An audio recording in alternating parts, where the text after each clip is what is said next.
વડોદરા મનપાના હોદ્દેદારોની પસંદગીને લઈ ભાજપની સેન્સ પ્રક્રિયા ચાલી રહી છે। મેયર, ડેપ્યુટી મેયર અને સ્થાયી સમિતિ અધ્યક્ષ માટે સેન્સ પ્રક્રિયા ચાલી રહી છે। કમલમ ખાતે ભાજપ દ્વારા હોદ્દેદારોની પસંદગી માટે સેન્સ પ્રક્રિયા ચાલી રહી છે। દુષ્યંત પંડ્યા, માયાબેન કોડનાણી, પ્રજ્ઞેશ બ્રહ્મભટ્ટ પણ સેન્સ પ્રક્રિયામાં જોડાયા છે। વોર્ડ પ્રમુખો અને ધારાસભ્યો અને સાંસદ પાસેથી અભિપ્રાય લેવામાં આવશે। દંડક અને પક્ષના નેતા સહિતના મહત્વના હોદ્દાઓ માટે પણ સેન્સ લેવાશે। આજે નિરીક્ષકશ્રીઓ આવ્યા છે, એમાં દુષ્યંતભાઈ પંડ્યા પ્રદેશ કારોબારી સભ્ય છે, માયાબેન કોડનાણી પૂર્વ ધારાસભ્ય, પૂર્વ મંત્રી શ્રી ગુજરાત સરકાર, અને પ્રજ્ઞેશ બ્રહ્મભટ્ટ ઓબીસી મોરચાના પ્રદેશના પૂર્વ મંત્રી એ કર્ણાવતીથી પધાર્યા છે। આજે પૂરો દિવસ અલગ અલગ અપેક્ષિત શ્રેણીને તેઓ સાંભળવાના છે। વોર્ડ પ્રમુખ, મહામંત્રી, કાઉન્સિલરશ્રીઓ, પ્રદેશના જે કારોબારી સભ્યો છે, પ્રદેશના હોદ્દેદારો, ધારાસભ્યશ્રી, સાંસદશ્રી અને મહાનગરની સંગઠનની મુખ્ય ટીમ, એવી રીતે બધા લોકોને આ દિવસ દરમિયાન સાંભળવાના છે।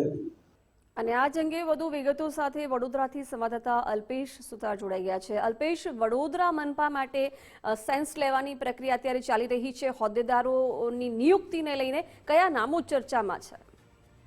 બિલકુલથી જે રીતે વાત કરવામાં આવે તો ગઈકાલે પણ આપણે જોયું કે વડોદરા જિલ્લાની જે તાલુકા પંચાયત નગરપાલિકાની જે બેઠક તેમના જે હોદ્દેદારો છે તેમના માટેની સેન્સ પ્રક્રિયા યોજાઈ।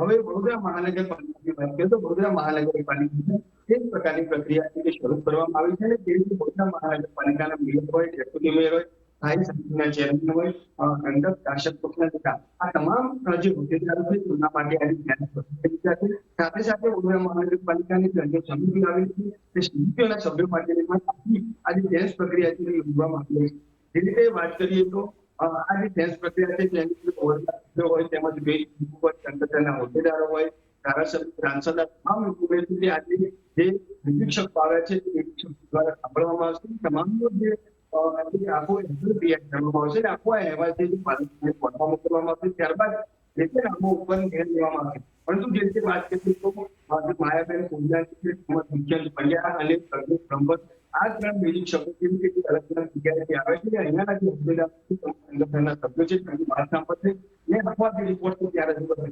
વડોદરા મહાનગરપાલિકાની મેયરની વાત તો આખી આજે મેયરની બેઠક છે માટે અનામત રાખવામાં આવી છે।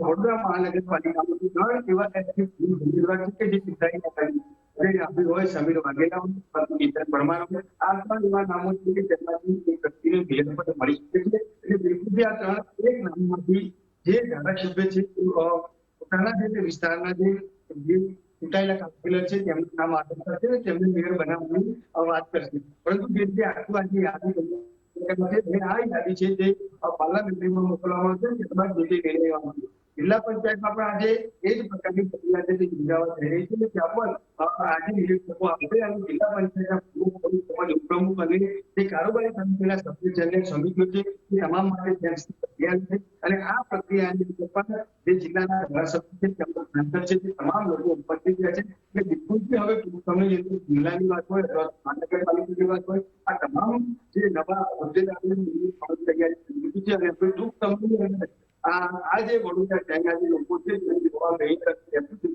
તૈયાર છે અને જિલ્લા પંચાયતમાં નવા પ્રમુખ મળશે।